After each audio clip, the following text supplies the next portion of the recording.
કરીએ એક કાળમુખી ઘટનાની કે જે વડોદરાના 12 માસૂમ ભૂલકાઓને ભરખી ગઈ। હરણી હોનારતને 1 મહિનો થવા આવશે પણ ભોગ બનેલા મા બાપની આંખોમાંથી આંસુ બંધ થવાનું નામ જ નથી લઈ રહ્યા।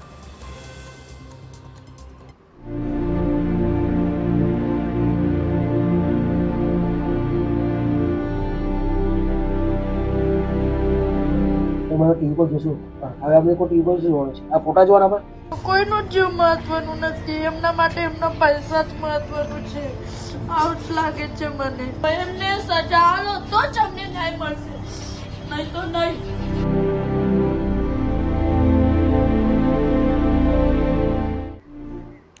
જી હા, ભોગ બનેલાઓના મા બાપની એક જ માંગ છે કે ન્યાય ક્યારે। 18 જાન્યુઆરીના રોજ વડોદરાના હરણી લેક ઝોનમાં જે દુર્ઘટના ઘટી તેમાં પંકજ શિંદે અને તરલા શિંદેની વહાલસોઈ પુત્રી રોશની પણ કાળનો કોળિયો બની ગઈ। પુત્રીના વિરહમાં ન તો માતાની આંખના આંસુ સુકાઈ રહ્યા છે, ન તો ગળેથી અન્ન ઉતરી રહ્યું છે। પરિવારજનોનો આક્ષેપ છે કે આટલી મોટી દુર્ઘટના છતાં ઝડપથી કાર્યવાહી શા માટે નથી કરાઈ રહી। તેમના ઘરમાં અંધારું કરી દેનારા લોકો સામે કડક પગલાં કેમ નથી લેવાઈ રહ્યા। માતાનું કહેવું છે કે તેમની દીકરીના આત્માને શાંતિ ત્યારે જ મળશે કે જ્યારે આ દુર્ઘટના માટે જવાબદાર તમામ લોકોને સજા અપાશે। આજે અમારી છોકરી ગઈ છે, અમારો ઘરનો પરનો સહારો જતો રહ્યો છે। મારી છોકરી 11 વર્ષની હતી, કોઈ ચીજ વસ્તુ નહીં, તમે ખોવાઈ નાખી છે। તમારી ચીજ વસ્તુ ખોવાય તો તમને કેવું થાય છે? મેં મારી 11 વર્ષની છોકરી ખોવાઈ છે, મારા મોઢામાંથી ઘાસ છીની લીધું છે લોકોને।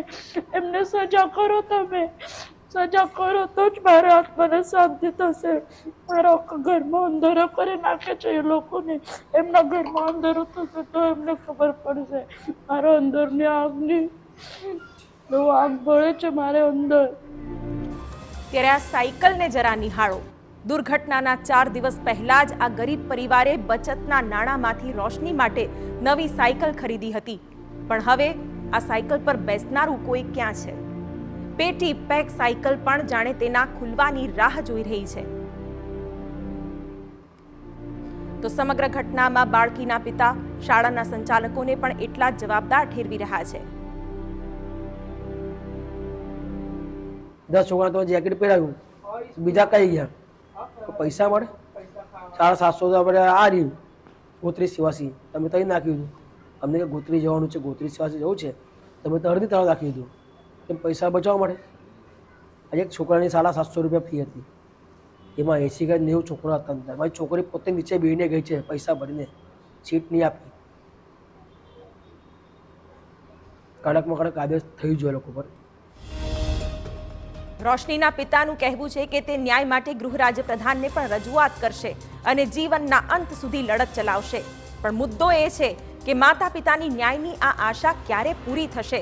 અને માની લો કે પીડિતોને સજા પણ મળી ગઈ તો કોઈની ભૂલના લીધે ગુમાવેલા બાળકો પાછા થોડા આવશે? મહત્વનું એ છે કે સરકાર એવા કડક પગલાં લે કે ફરી કોઈ મા બાપે તેમના બાળકોના વિરહમાં આ રીતે રડવાનો વારો ન આવે।